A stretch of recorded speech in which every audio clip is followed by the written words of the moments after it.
Bonjour Christophe Willem. Bonjour Elodie Sego. L'album s'appelle Rio. Oui. Il y a 12 titres à l'intérieur. Est-ce que c'est l'album le plus personnel de Christophe Willem? Alors, en tout cas, c'est celui sur lequel je suis plus investi au niveau musique, texte, réalisation.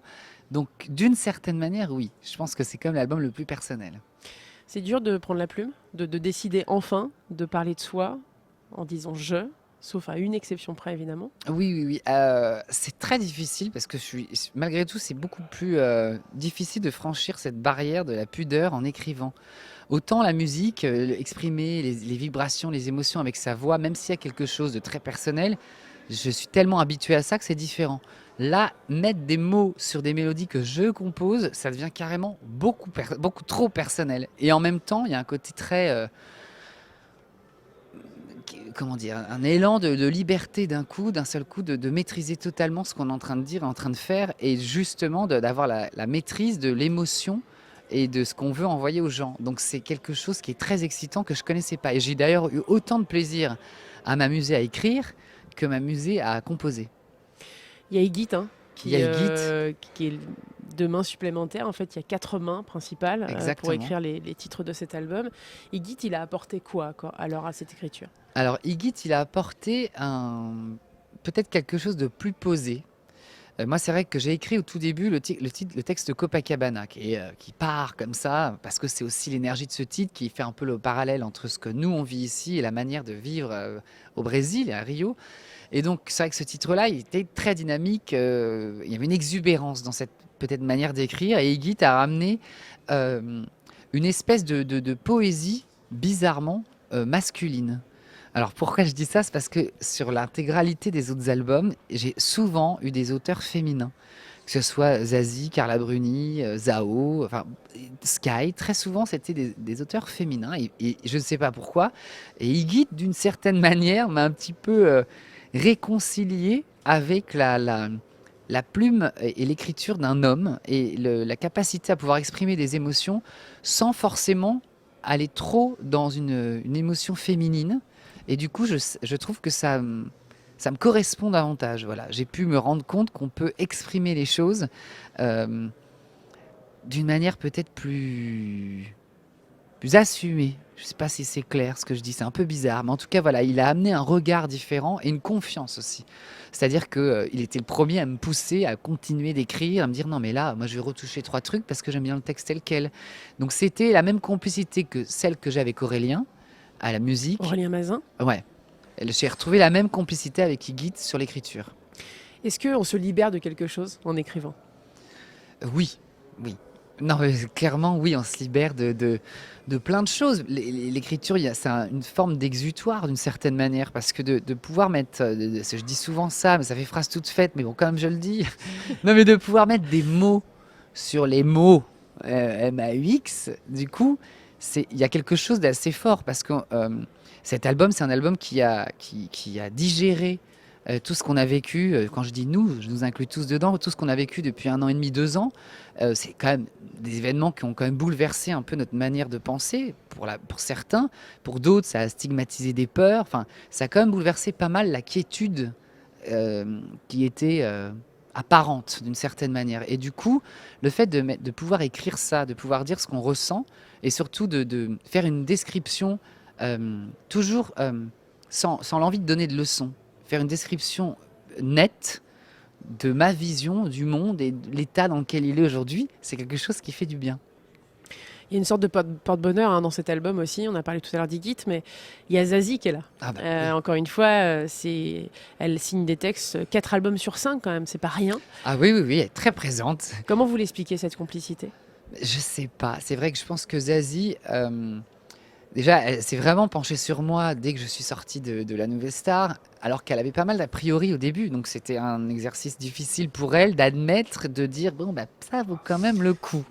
Donc c'est vrai que cette espèce peut-être d'ouverture d'esprit que ça lui a amené, qu'on se rencontre et qu'on crée une vraie complicité, a créé quelque chose de fort qui nous dépasse un peu. C'est-à-dire que j'ai pas besoin de la voir tous les 4 jours. Des fois, on ne s'est pas au téléphone pendant 6 mois, mais quand on se retrouve, il y a le même plaisir, la même authenticité de se dire, bon alors, raconte-moi ce qui s'est passé pendant 6 mois. Bon, et puis alors, une fois qu'il est 8 heures du matin, bon, maintenant, pourquoi tu viens me voir? Et voilà.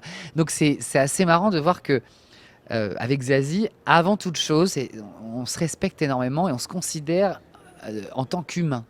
Et donc après, notre relation de travail, sur cet album, elle signe 2 textes, elle aurait pu en signer 12, elle aurait pu en signer aucun. C'est quelque chose qui est différent. Mais pour moi, c'est important parce que sur Nos balles perdues en particulier, c'est un des tout premiers titres que j'ai composé avec Aurélien.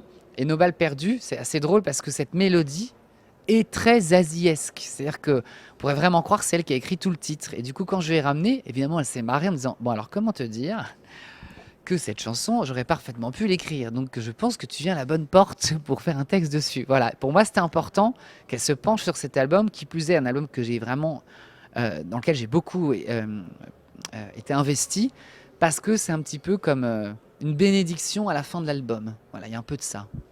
Et puis il y a un texte qui sort du lot, c'est le texte de Madame, Mhm. un clin d'œil à Latifah Ibziaton, qui est donc cette maman qui a perdu son fils assassiné par Mohamed Merah. Mhm. Je sais que c'est une histoire qui vous touche particulièrement. Mhm. Est-ce que vous pouvez nous raconter justement la Le pourquoi. genèse, ouais, le pourquoi du comment?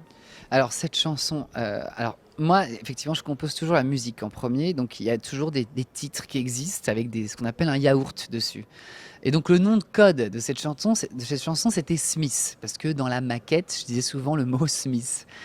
Et elle restait là en fait cette chanson parce que je me disais, elle a un côté grandiloquent, ça peut être très prétentieux de parler de soi sur un titre comme celui-là, mais je voyais pas non plus l'axe dans lequel aller. Et en même temps j'aimais beaucoup cette chanson, enfin il y avait beaucoup de paradoxes. Puis un jour, mais alors vraiment pas du tout dans l'idée d'écrire sur elle, je tombe sur un reportage en télé, sur son combat, sur sa vie, sur sa manière dont elle se bat tous les jours contre vents et marées, d'une certaine manière, et à quel point elle ne fléchit pas devant toutes les attaques possibles qu'elle peut avoir. Et donc je me dis, mais c'est quand même un truc de dingue dans une société qui devient de plus en plus individualiste, une société où on stigmatise la moindre chose un peu différente. Cette femme dont le fils a été tué passe sa vie à essayer de comprendre comment on devient Mohamed Merah. Moi, carrément, je trouve que c'est tellement à contre-courant de la société dans laquelle on est. Je me dis, plutôt que de développer une haine, plutôt que de développer une colère contre ça, son combat à elle, c'est de me dire clairement, quand on en a parlé, parce que je l'ai rencontré après, son combat, c'est de dire, on ne naît pas terroriste, on ne naît pas avec une Kalachnikov, on ne naît pas avec une ceinture d'explosifs. Donc, à un moment, il y a une prise de conscience aussi à avoir sur, même si c'est difficile à entendre, surtout au cœur de l'action de ce qu'on a vécu, c'est de se dire, est-ce qu'on a une part de responsabilité? Est-ce que les choses ont été mal faites? Est-ce que pour le coup, c'est pas si blanc et noir, mais c'est gris? Et elle est là pour dire, de toute façon, la base même des choses, et c'est un petit peu le message de Rio. Le, le, le, le malaise actuel, c'est que les gens sont convaincus que l'amour les rend vulnérables. Et je pense que quand la société aura compris que l'amour est ce qui les rendra forts, est ce qui nous rendra forts, ça changera complètement la vision des choses. Alors ça paraît très cucul-praline, hein, ce que je dis, mais c'est ce qu'on sent quand même en filigrane dans cet album. C'est-à-dire qu'on décrit des choses des fois dures, que ce soit le thème de Pilote, par exemple, de quelqu'un qui vous écrase pour avancer, qui n'a aucune pitié, que ce soit le thème de Restart, qui parle un petit peu de tout ce qu'on n'a pas fait, tout ce qu'on a fait mal, que ce soit Madame, que ce soit Louange. À chaque fois, ça part d'un constat. Les choses sont telles qu'elles sont. Mais arrêtons de nous mettre en tête que le destin est tout tracé, que le futur est gravé. Le destin et le futur sera ce qu'on en fait. Et aujourd'hui, je trouve que, en tout cas en France, d'une manière générale, je trouve qu'on vit dans un monde qui formate les choses et qui nous convainc petit à petit qu'en fait, c'est inutile de se battre puisque tout est écrit. Or, alors moi, ça a bien un truc que je déteste entendre, c'est ça. Je pense que rien n'est écrit, que c'est à nous de faire la suite. Voilà. Et donc, ce que j'ai trouvé à Rio, je fais les questions-réponses, carrément. Ce que j'ai trouvé à Rio, c'est ça. C'est l'urgence de vivre. C'est-à-dire que quand on n'a rien, on n'a même pas le luxe de se projeter demain. Le malaise encore aussi actuel, quand je parle de la peur de l'amour tout court, mais pas l'amour dans le sens relationnel d'une relation amoureuse, l'amour au sens pur. Quand on est dans une société comme la nôtre, qu'on a la chance malgré tout, malgré toute la difficulté pour certains de vivre correctement, on a quand même la chance de vivre à peu près correctement. Et en même temps, du coup, on a par moment une espèce de snobisme sur la vie en général et on croit que tout est acquis. Quand vous êtes dans un pays, c'est le cas à Rio, c'est le cas dans les pays qui sont en conflit, quand vous êtes dans des pays qui sont profondément difficiles, où il y a une vraie crise sociale, économique, vous n'avez même pas de luxe d'anticiper l'avenir. Ça ne rentre même pas en ligne de compte. La seule urgence, c'est de vivre là, au jour le jour. Et donc dans Rio, le message vraiment premier aussi, c'est ça. C'est la véritable et seule urgence qu'on ait, c'est de vivre maintenant. Voilà.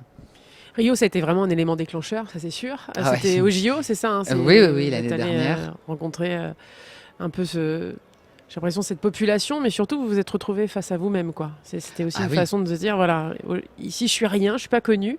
ouais, Ça a changé la donne aussi. complètement. En plus, je suis allé là-bas. Le fameux pilote dont je parle dans la chanson, le con. Je parle parce que le mec est con. C'est-à-dire que, alors, franchement, bon, après, si vous êtes exactement la personne de A à Z, il y a quand même un cumul de miles en termes de conneries. Il faut réagir un peu. Mais le con dont je parle, le gars qui a des préjugés, le gars qui a des idées arrêtées, c'est aussi moi. C'est-à-dire que je ne suis pas en train de dire attention, je suis parfait. Je me décris aussi. Et je me décris aussi quand je suis allé à Rio.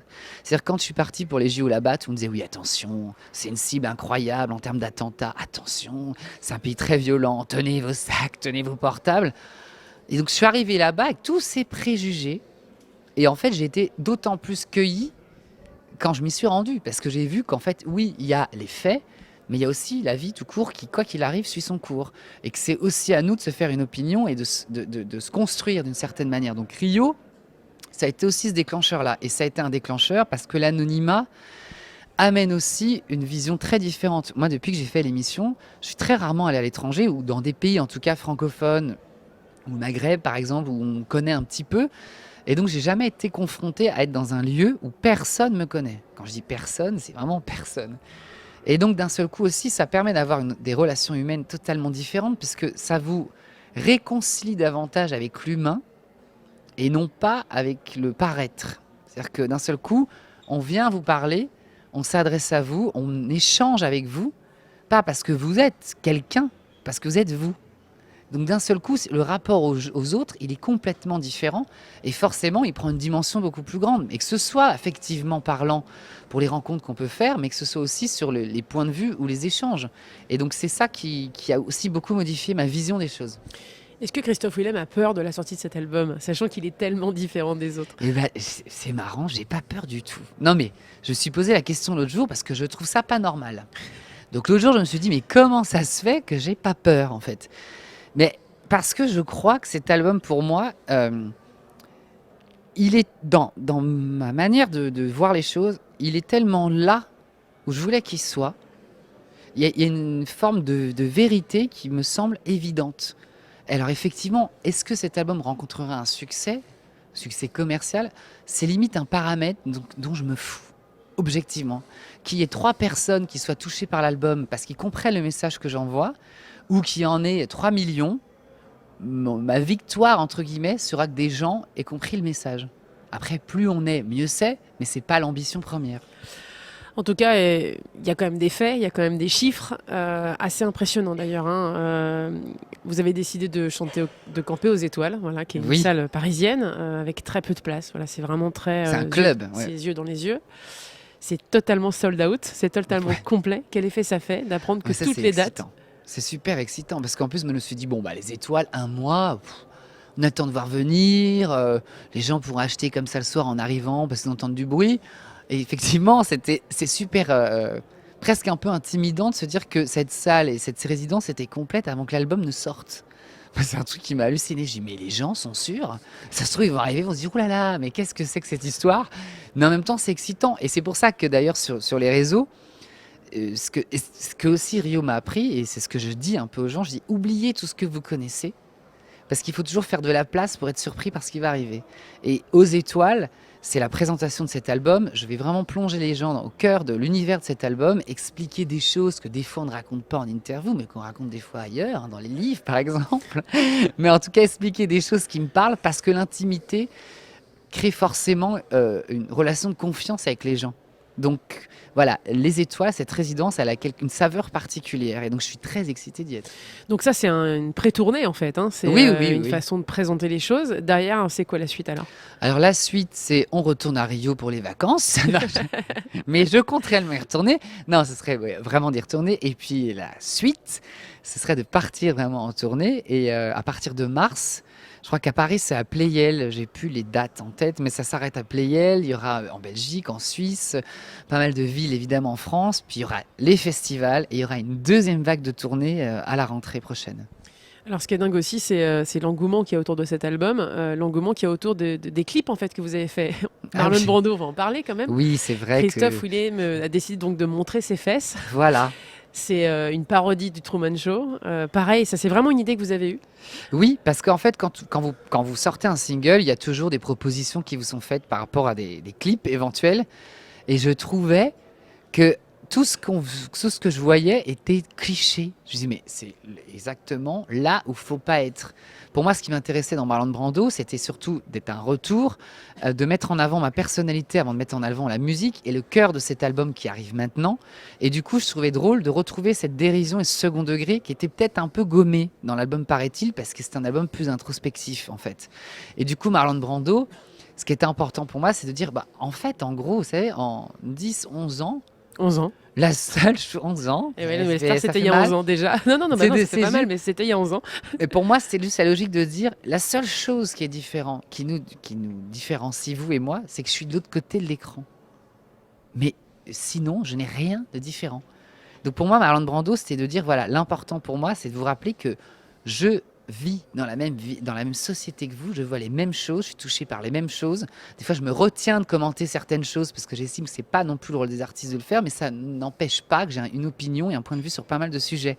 Et dans le clip, pour moi, c'était la satire aussi, évidemment, tirée de Truman Show, de se dire aujourd'hui, c'est super difficile quand vous êtes artiste, de dire je ne suis qu'artiste. Moi, j'ai pas envie d'être people, ça m'intéresse pas du tout. Et aujourd'hui, la frontière est tellement mince que quand vous revendiquez le fait d'être artiste, limite c'est oh, mais t'es que artiste, tu veux dire que tu veux pas faire ci, ça ou ça? Ben non.